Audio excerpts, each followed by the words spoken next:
Sabe que dia é hoje? 21 de março?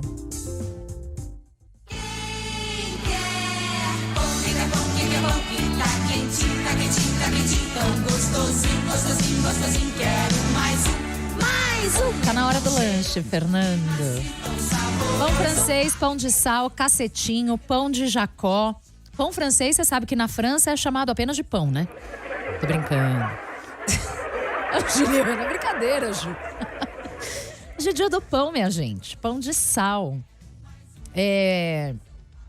Como pode, né? Pãozinho, aquela coisa crocante, quentinho, que faz a manteiga derreter assim, quando você corta. Pois é. Acho que é quase uma unanimidade, né? Não tem ninguém que não gosta daquele pãozinho de sal. Tem um dia pra ele, é hoje. O gastrólogo Altino Moura, do Instituto Gastronômico das Américas em Brasília, explica ao G1 que a receita é brasileira e é só inspirada na culinária francesa.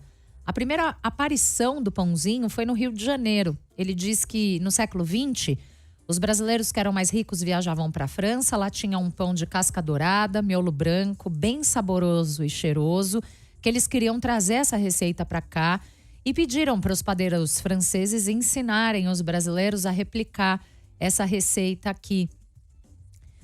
O pão francês a que ele se refere é a baguete, né? Que é muito tradicional até hoje na França e tal. E apesar dos ingredientes serem os mesmos, quando chegaram às terras brasileiras, a receita ganhou uma identidade só nossa.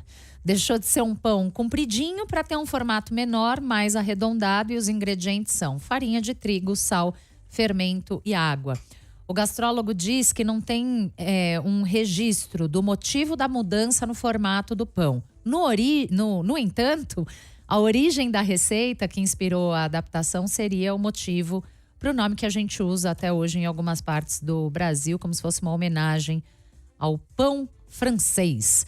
E ele diz, não tem segredo na hora de fazer o pão francês, viu? Só precisa ficar esperto ali na técnica.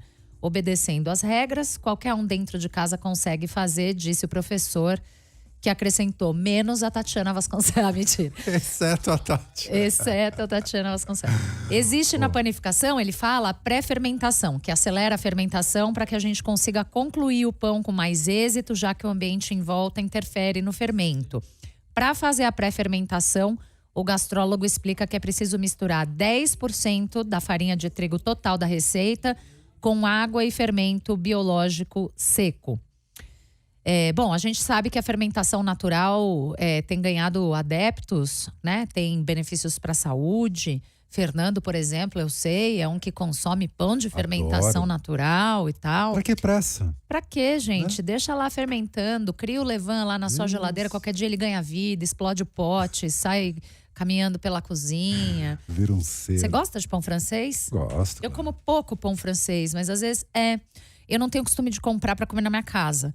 Mas tem dia que eu acordo e eu falo, hoje eu preciso de um café de padaria. Eu preciso ir à padaria, pedir um pingado, que é bastante café com pingo de leite e um pão francês na chapa. Ai, que delícia, até salivei. Olha que eu acabei de almoçar.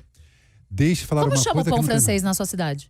Pão francês. E aí na sua cidade, como é que chama? Ah, boa. Porque tem muitos nomes, né?